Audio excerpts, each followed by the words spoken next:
हमारी संस्कृति, हमारे संस्कार सदा रहें हमारे साथ। सब्सक्राइब करें तिलक। सीता काल निशा बनकर आई है।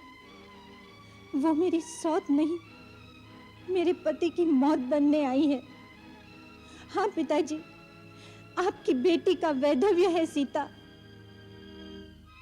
यदि आप अपने पुत्री के ललाट पर सौभाग्य सिंदूर बनाए रखना चाहते हैं तो अपने जामाता के मन से सीता का मोह मिटा दीजिए।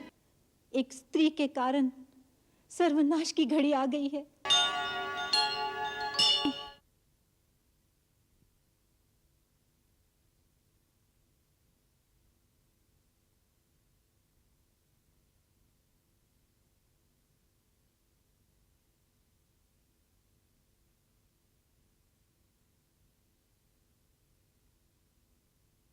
पुत्री मंदोदरी, इतनी अधीर और व्याकुल किस लिए हो रही हो? पिताजी, सब कुछ जानकर भी अनजान बन रहे हैं आप। एक स्त्री के कारण सर्वनाश की घड़ी आ गई है। बेटी, इसमें उस स्त्री का कोई दोष नहीं। हाँ, दोष उसका नहीं, खोट तो मेरे भाग्य का है, दोष तो मेरे स्वामी का है। परंतु उन्हें अनीति के राह पर चलने से क्या आप रोक नहीं सकेंगे?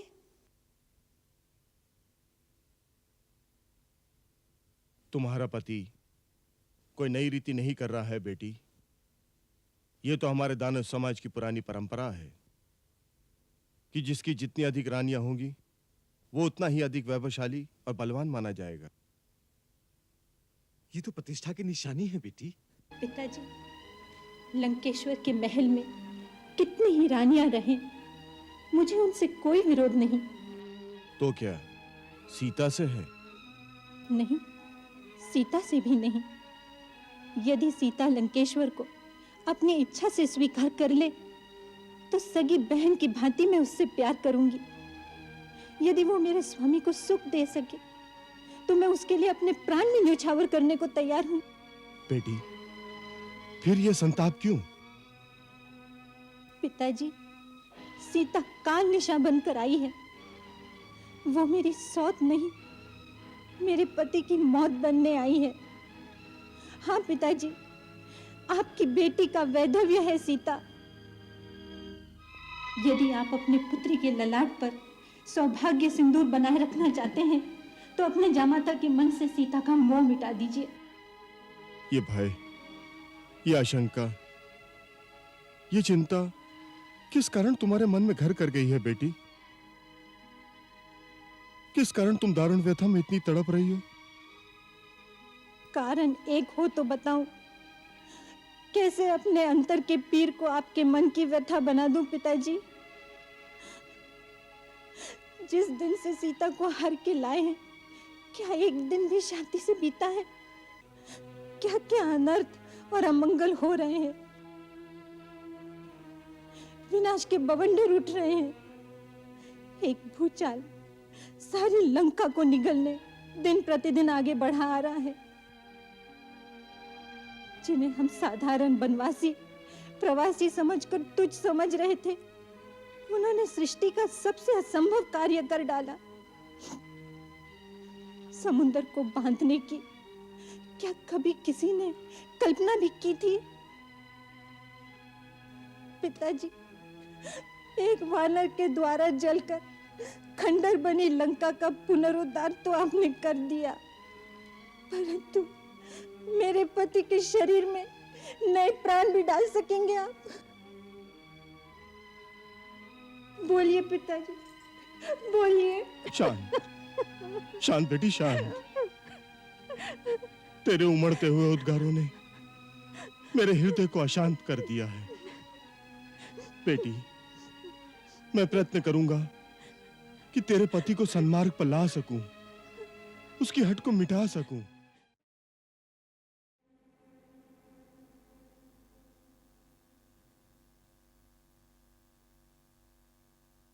दानवराज मैं, हे धर्मपिता, रावण का करबद्ध नमस्कार स्वीकार कीजिए। चिरंजीवी हो, यशस्वी हो तात। हम आपके बहुत आभारी हैं दानवराज। हम तो क्या, लंका का बच्चा बच्चा आपके चमत्कार को नमस्कार करता है। एक जंगली उद्दंड वानर ने संसार की सर्वोत्तम लंका को उजाड़ दिया। आपने लंका को पूर्ववत सुसज्जित कर दिया, मानो आग की लपटों में तपकर सोने की लंका और चमक उठी हो।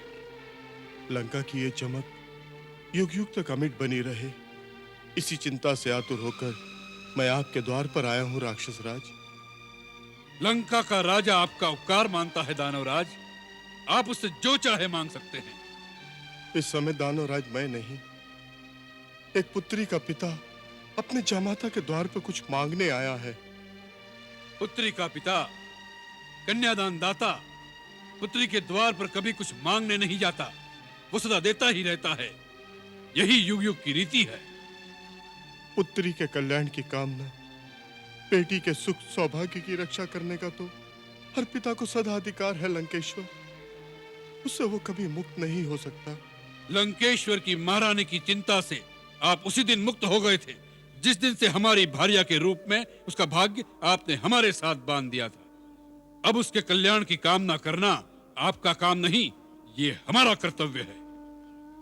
हे परम प्रतापी लंकेश, लंकानाथ, ये मेरी पुत्री मंदोदरी के कल्याण का प्रश्न नहीं, महर्षि पुलस्त्य की आने वाली पीढ़ियों, विश्रवा के वंशजों की सुरक्षा का प्रश्न है। आप कहना क्या चाहते हैं वही बात कहिए। इधर उधर की बातों में भटकने का समय नहीं है हमारे पास। तात, तुम्हारा पिता तुलसीसुर तुमसे हाथ जोड़कर विनती करता है कि सीता के मोह से अपने मन को मुक्त कर लो। क्यों? किस लिए? इसलिए कि वह वन वन भटकने वाला वनवासी कुछ भालू वानरों को इकट्ठा करके हमें गिदड़ भभकी दे रहा है। तुम उस वनवासी तपस्वी को पहचान नहीं रहे हो तात। आपने जान लिया, आपने पहचान लिया उसे। हाँ, मेरे अंतर चक्षु कहते हैं कि वो कोई और नहीं, साक्षात सर्वशक्तिमान त्रिलोकीनाथ है। कौन है त्रिलोकीनाथ? हमसे बड़ा कौन है तीनों लोकों में आज? तात, तुम तो त्रिलोक विजेता हो, वो तो त्रिलोक रचयिता है, साक्षात विष्णु का अवतार है। अवतार है, विष्णु का अवतार है। दानवेश्वर, लगता है आप हमारी मान्यता को मिटाने की ठान कर आए हैं। जिस अखिलेश्वर का अवतार मान आप हमें उसके सन्मुख झुकाने आए हैं, स्वयं उस साक्षात वैकुंठेश्वर विष्णु के सामने भी हम नहीं झुके। उसके सुदर्शन चक्र का प्रहार हमें तिल भर भी झुका नहीं सका, तो उसका अवतार हमारे लिए किस गिनती में है? ये न भूलिएगा दानवराज कि लंकेश दशानन का शीश कट सकता है, झुक नहीं सकता, और दशानन का शीश झुकाने वाला पृथ्वी पर अभी पैदा नहीं हुआ।